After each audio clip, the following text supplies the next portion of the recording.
What?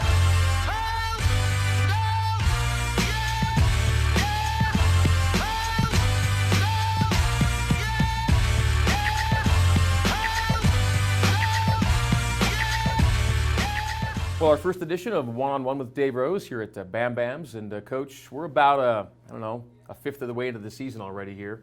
And a lot of things have already happened for you guys. What's been the biggest takeaway from your first 7 games so far?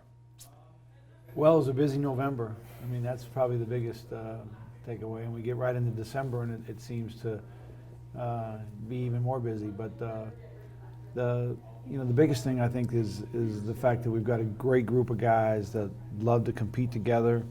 Had a couple disappointing losses, close right down to the wire. 2 overtime losses already in a season that doesn't really seem quite fair.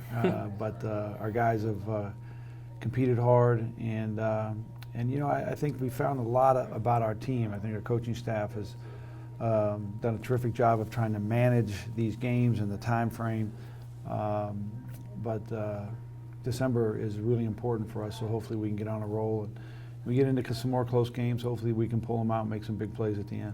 I think you got into Maui the way you wanted to, didn't you? The lead up to it? Yeah, I think that if we could take a couple of the guys being dinged up back, Sky's hips were really bad, and they're getting better now, and then Corbin got an ankle over there, which kind of slowed us down a little bit. I think Nate's back is something that, if I could go back and actually enter that tournament again with full personnel, I think it would help us a little bit. But again, the guys didn't let it bother them. They played, they competed. We had 3 wins going in, and hopefully we wanted to come out with 3 wins, and the guys gave it a good shot. It just didn't happen. And that tournament, maybe a couple of defensive rebounds away from getting to where you wanted to be in that thing. Well, yeah, no question. I think that you never know what happens when you if the third night is Arizona instead of Purdue. But the fact is that the San Diego State game was a thriller. It went right down to it, and I just really felt for our guys because we got in a position to where we had that game won, and you never have a game won until the clock ticks, but. For us, a 5-point lead inside a minute, right around a minute, that's usually a pretty good sign for us. And then they just made some outstanding plays, and hopefully we'll be ready for that situation next time. The way you had to come back the very next day, hours later, to get a good performance, though, I had to tell you something about your guys. I was really impressed with our guys because after a disappointing loss, and then you're playing a game early in the morning, the gym doesn't have near the juice in it that it had the night before. And our guys really came out on attack in a real positive mindset, and we were good. I mean, we're really efficient, especially offensively. So, I was pleased with that performance, and I think you can't doubt at all how hard they compete and how together they are as a group. So, I think I can do a better job with personnel and managing those games. Those 3. Really hard-fought games in a short period of time, and I played a lot of guys a lot of minutes, and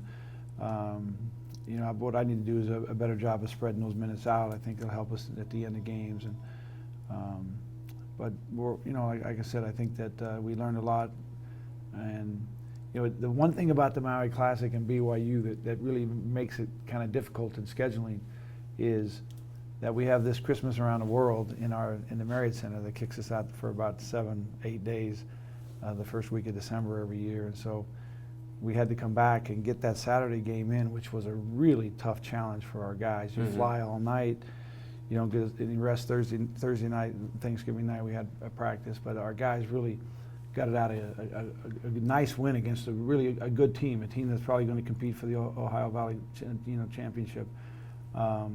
And an experienced team, and now we go right into the next week where we have 2 road games. We're 2 games away from the Marriott Center, so it's a challenge for our guys, and it's kind of more like an NBA schedule right now. We don't have a lot of practice time. We just have time to prepare, and got a huge game on Tuesday with Utah State up in Spectrum. Yeah, 5 games in 9 days, which is very much NBA-like. You've already mentioned the word compete already, and whether it was in Maui where you're kind of playing catch-up against the Aztecs and Purdue most of the night, or even Saturday, it's a 2-point game at halftime. You guys are grinding. I mean, you've got a fighting team.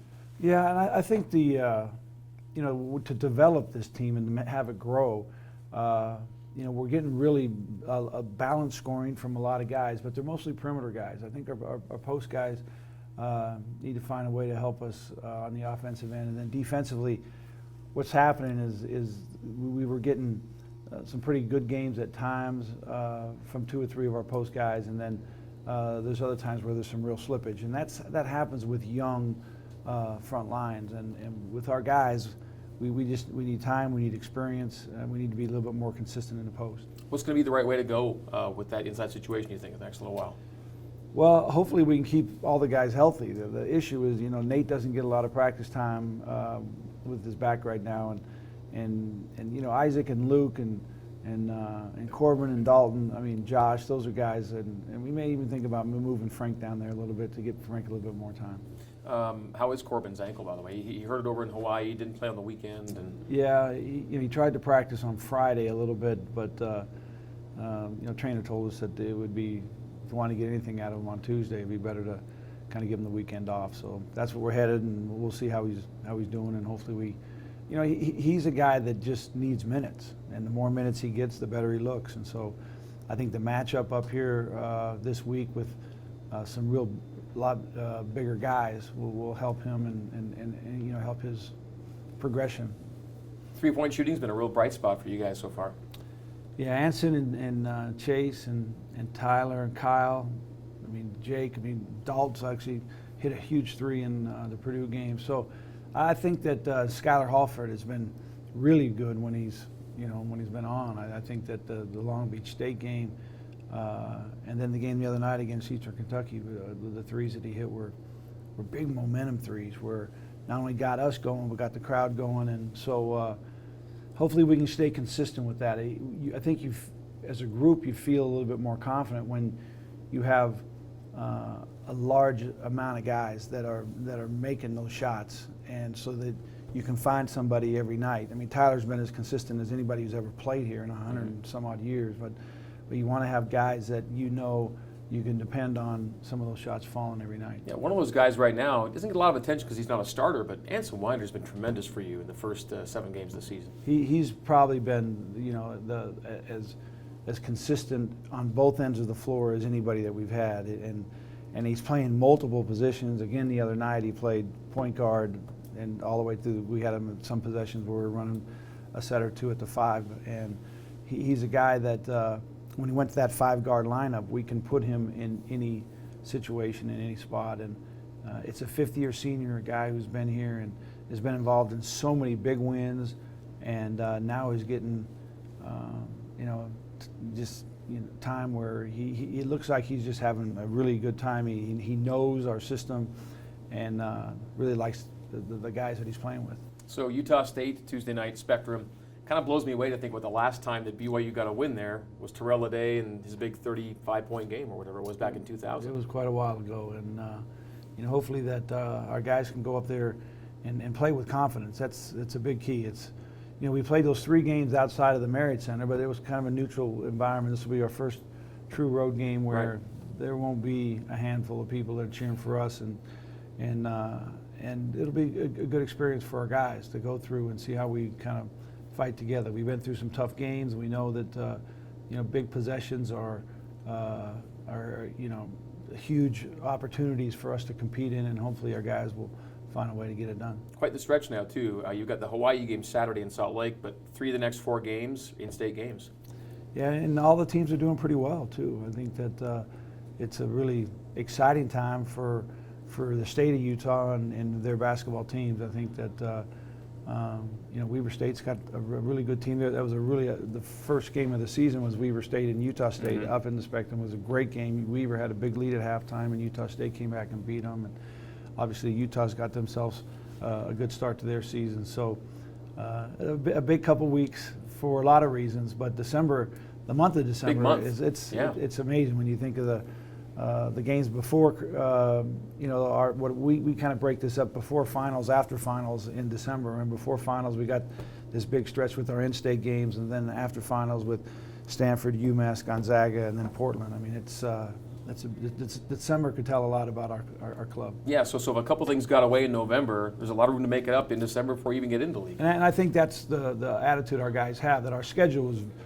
really challenging. It was put together well, and I think that Coach Lacombe does a great job with trying to manage that schedule, the dates and the times. It's really difficult. When you move the NCAA tournament up a week, that takes a couple dates early from you, and then with Sundays and Mondays, we're trying not to schedule, and it shortens that thing pretty good. But I really like kind of the flow of this schedule, and hopefully we're prepared for it. Well, Dave, good luck this week, and we'll talk to you again next week back here at Bam Bams for another edition of One-on-One. Thanks. All right, thanks a lot, Greg.